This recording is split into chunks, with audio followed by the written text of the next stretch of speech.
मेरा बेगूसराय घर है। मैं सांसद रहूं या ना रहूं, बेगूसराय में मेरा जन्म, मेरी अर्थी बेगूसराय से जुड़ा हुआ। बेगूसराय में कहीं भी डॉक्टर भोला जी का कहीं मूर्ति प्रतिमा कहीं नहीं दिख रहा है। मौजूद हूँ बेगूसराय के पनास गार्डन में और यहाँ पर पूर्व सांसद डॉक्टर भोला सिंह का आज 84वें सभी राजनीतिक दल के नेता जन्मदिन पर श्रद्धा सुमन अर्पित करते हुए सत नमन करते हुए अपनी अपनी बातें रखे। और यहाँ पर देख सकते हैं प्रोग्राम अभी भी चल रहा।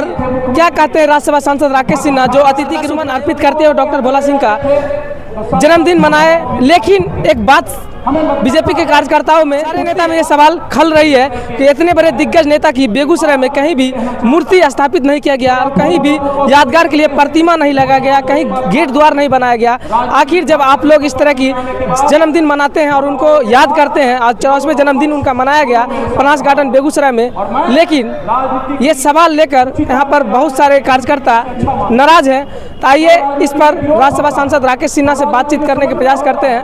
क्या कहते हैं इस मामले लेकर, सुनिए पूरी बात। इसे जानने से पहले मैं नीरज कुमार, आप अभी देख रहे हैं नेतरहाट विद्यालय में मुख्य अतिथि बनकर आए थे। तब मैं वो प्रभारी था, छात्र प्रभारी था, जिसको स्कूल प्रीफेक्ट कहते हैं। जब मैं उनके भाषण के बाद बोला तो उन्होंने कहा कि आप बेगूसराय से हैं, तो मुझे लगा शायद तुम मेरे पिताजी को जानते होंगे। मैं कहा जी। मैं कहा आपने कैसे जाना? कहा आपके बोलने के तरीके से और साहित्यिक भाव से मैं समझ गया ये बेगूसराय का ही व्यक्ति बोल सकता है।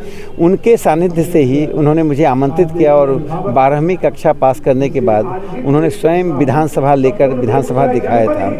और एक बार जब बेगूसराय में पुलिस अधिकारी के खिलाफ उन्होंने धरना दिया था, तब मैं 12वीं कक्षा पास करके अपने मनसेरपुर गांव में था, तो उन्होंने मुझे आमंत्रित किया कि आप भी धरना में आइए।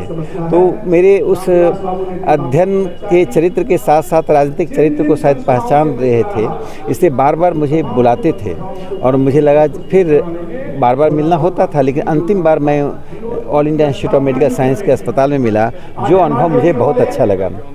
वो लगभग अंतिम समय में थे। चिकित्सक आया, उनके पैरों को सहलाते हुए देखा, उनमें शरीर में संवेदना है कि नहीं, और पूछा आपका नाम क्या है।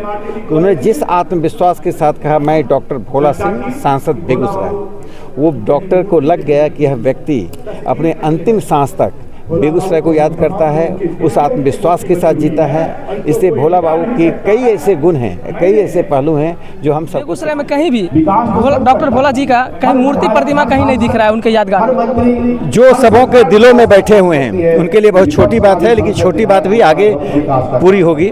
और जो किया जाता है, कहा नहीं जाता है, भोला बाबू बेगूसराय के रत्न है। देखिए रत्न माने जाते हैं, लेकिन बहुत सारे कार्यकर्ता और नेतागण का ही ये मांग है कि बेगूसराय में उनका भी कहीं एक मूर्ति प्रतिमा कहीं स्थान होना चाहिए, क्योंकि आज 84वां जन्मदिन आप लोग मना रहे हैं और काफी राजनीतिक दल के लोग आए हुए हैं। क्या ये मैसेज दे रहे हैं कि सिर्फ ऐसे श्रद्धा सुमन अर्पित आप लोग करने आए हैं? भोला बाबू को किसी के सहारा की जरूरत नहीं है। हम जयंती नहीं भी मनाते तो भोला बाबू यहाँ के दिलों में बैठे हुए हैं। मैं जिस व्यक्ति से मिलता हूँ, जिस व्यक्ति के पास जाता हूँ, वो मुझे भोला बाबू की कहानी पहले बताता है, मुझसे बाद में मिलता है। आप भोला बाबू की अहमियत में चर्चा नहीं सुना।